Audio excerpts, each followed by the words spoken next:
Canto 3. Dark from the north now blew the cloud. The winds of autumn cold and loud hissed in the heather, sad and grey. Eluin's mournful water lay. Son Beren, then said Barahir, thou know'st the rumour that we hear, of strength from the Gorhoth that is sent, of will defeated, broken faith against us, and our food nigh spent. On thee the lot falls by our law, to go forth now alone to draw what help thou canst from the hidden few, that feed us still, and what is new, to learn. Good fortune go with thee, in speed return, for grudgingly we spare thee from our brotherhood. So small, and Gorlim in the wood is long astray or dead. Farewell.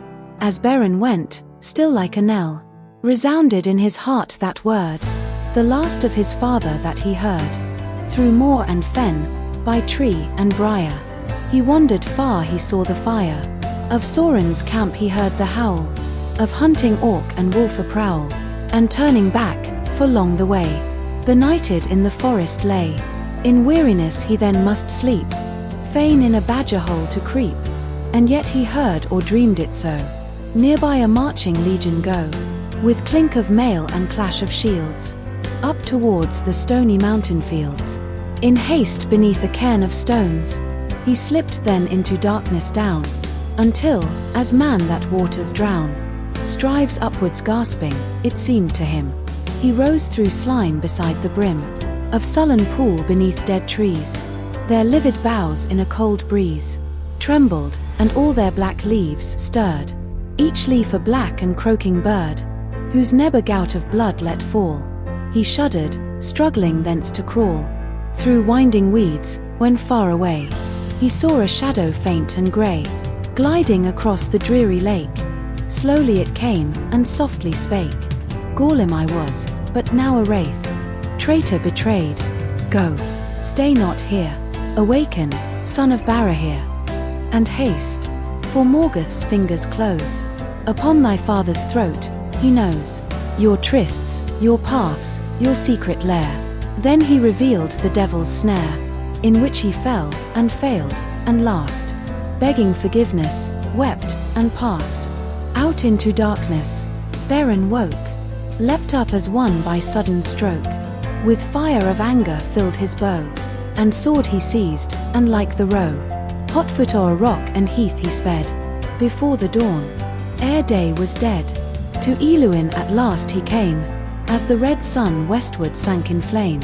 But Eluin was red with blood, red were the stones and trampled mud, black in the birches sat a roe, the raven and the carrion crow, wet were their nebs, and dark the meat that dripped beneath their griping feet. One croaked, ha, ha, he comes too late. Ha, ha, they answered, ha, too late. There Beren laid his father's bones, no graven rune nor word he wrote, or Barahir, but thrice he smote the topmost stone, and thrice aloud he cried his name. Thy death, he vowed, I will avenge, yea, though my fate should lead at last to Angban's gate. And then he turned, and did not weep. Too dark his heart, the wound too deep.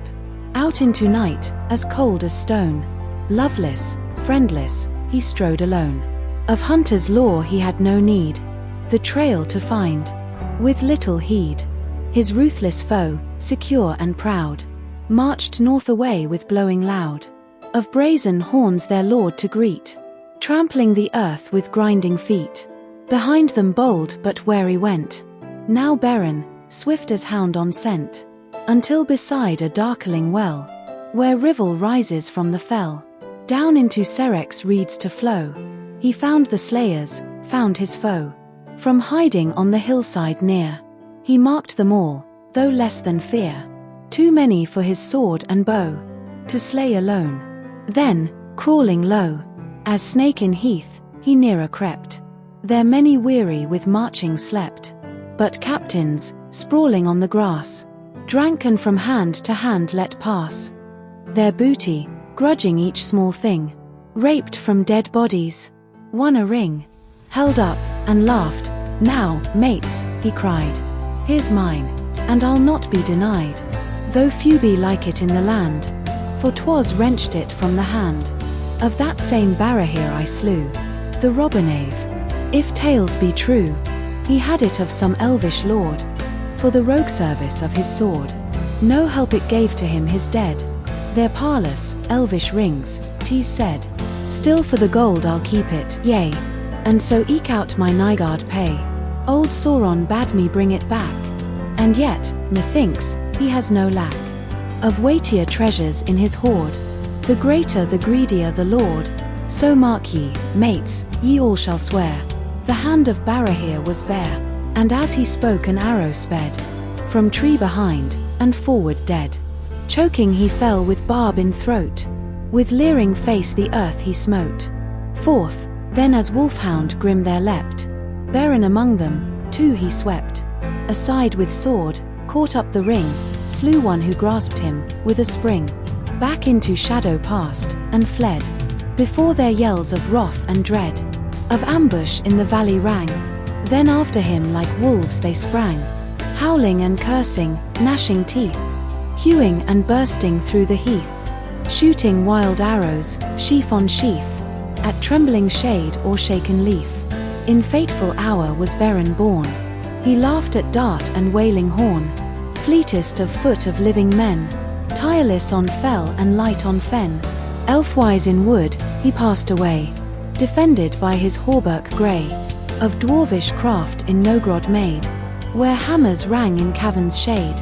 As fearless Beren was renowned, when men most hardy upon ground were reckoned, folk would speak his name, foretelling that his after fame would even golden Hader pass, or Barahir and Bregalas. But sorrow now his heart had wrought, to fierce despair, no more he fought, in hope of life or joy or praise, but seeking so to use his days, only that Morgoth deep should feel the sting of his avenging steel. Ere death he found an end of pain, his only fear was thraldom's chain. Danger he sought and death pursued, and thus escaped the doom he wooed, and deeds of breathless daring wrought, alone, of which the rumour brought new hope to many a broken man. They whispered Beren, and began in secret swords to whet, and soft, by shrouded hearths at evening oft, songs they would sing of Beren's bow, of Dagmar his sword, how he would go silent to camps and slay the chief, or trapped in his hiding past belief, would slip away, and under night, by mist or moon, or by the light of open day would come again. Of hunters hunted, slayers slain, they sang, of Gorgor the butcher hewn, of ambush in Ladros, fire in Druin, of 30 in one battle dead, of wolves that yelped like curs and fled. Yea, Sauron himself with wound in hand, thus one alone filled all that land with fear and death for Morgoth's folk. His comrades were the beech and oak, who failed him not, and wary things, with fur and fell and feathered wings, that silent wander, or dwell alone, in hill and wild and waste of stone, watched o'er his ways, his faithful friends. Yet seldom well an outlaw ends, and Morgoth was a king more strong than all the world has since in song recorded. Dark athwart the land reached out the shadow of his hand, at each recoil returned again. 2 more were sent for one foe slain. New hope was cowed, all rebels killed, quenched were the fires, the songs were stilled. Tree felled, heath burned, and through the waste marched the black host of orcs in haste. Almost they closed their ring of steel round Beren, hard upon his heel. Now trod their spies within their hedge, of all age shorn, upon the edge of death at bay he stood aghast, and knew that he must die at last, or flee the land of Barahir, his land beloved. Beside the mere, beneath a heap of nameless stones, must crumble those once mighty bones, forsaken by both son and kin, bewailed by reeds of Eluin. In winter's night the houseless north he left behind, and stealing forth the leaguer of his watchful foe, he passed a shadow on the snow, a swirl of wind, and he was gone. The ruin of Dorthonion, Tarn Eluin and its water won, never again to look upon.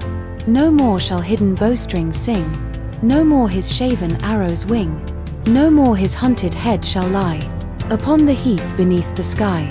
The northern stars, whose silver fire of old men named the burning briar, were set behind his back, and shone o'er a land forsaken. He was gone.